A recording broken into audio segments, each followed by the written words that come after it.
I had a musical education. I started at the age of, I think, 9 with trombone and went from there to trumpet. But the first thing that really got me was drums. My dad insisted that I have lessons and learn how to do it right. So I was reading music at the age of 12 and playing drums from charts.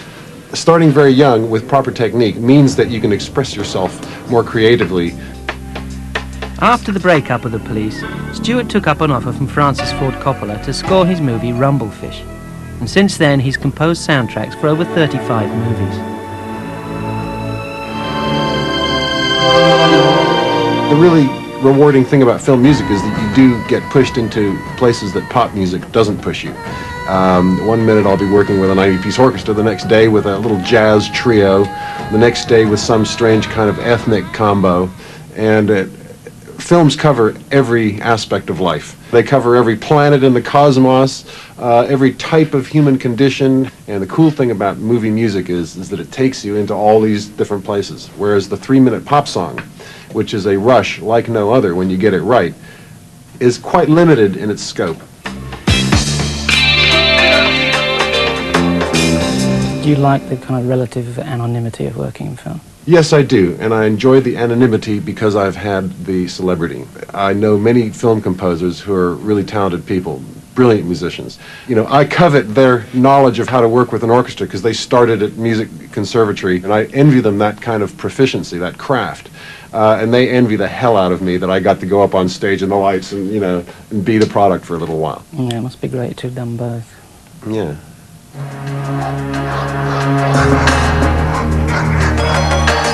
I've done huge, big-budget, $50 million movies, and I've done, you know, a few $1,000 movies. There's a film I did for Ken Loach called Raining Stones, which is one of the most powerful films I've ever done. And Ken Loach is like on this tiny little shoestring budget with actors that it seemed like he just picked them up out of the pub. He makes these movies that are really, really powerful. Let him fucking know that we'll be fucking back!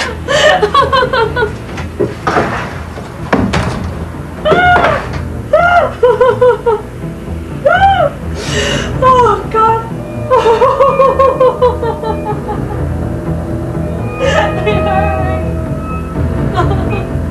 But his musical needs, because he has such intense performances, he doesn't need music. In fact, he doesn't want to hear music. He wants just somehow the audience to feel a certain emotion, but he doesn't want to hear some guy playing something.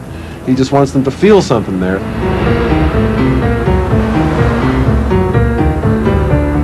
You have to sneak in, and you have to do your emotional string pulling without anyone being able to detect it.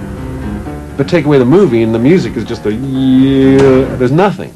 So the relationship between the quality or the listening pleasure of a music score and its use as a piece of film music, there actually is no correlation. But films just trying to turn a dollar from every asset they have. I used to have to struggle in my contract to say, no, I don't have to provide an album as well as the score. And it was a struggle. But then they realized that, hey, let's not release the score on record, let's release the songs that are in the movie.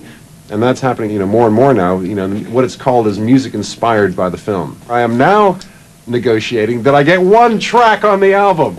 And for instance, Gridlocked. This was a film that I scored with Tupac Shakur just before he got shot, and Tim Roth. Cool little movie. The soundtrack album was released, and because of Tupac's notoriety in the music world, went straight to #1 on the charts. Okay, get out of here.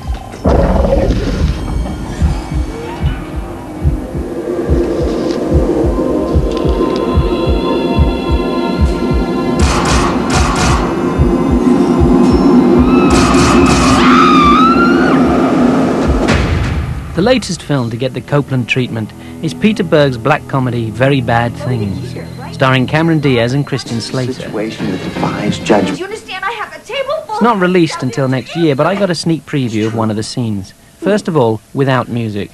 Michael, just tell Lois nothing happened. Shut up, all right? Boyd. Shut up. Michael. Michael. Goosed. What? Oh, I love this movie. I've forgotten what a great movie this is. My brief for this film was to give the audience permission to laugh. What the music does add is it really tells you that, like, his inner turmoil there. Without it, he sort of says goosed out of the blue, and you need to know, you need to be inside his mind where he's like, oh, and he just squirts it out. And the music also helps you feel like she's zeroing in on him, she's got him, and she's not going to let him go until he fesses up. So let's put the music on with that. Michael.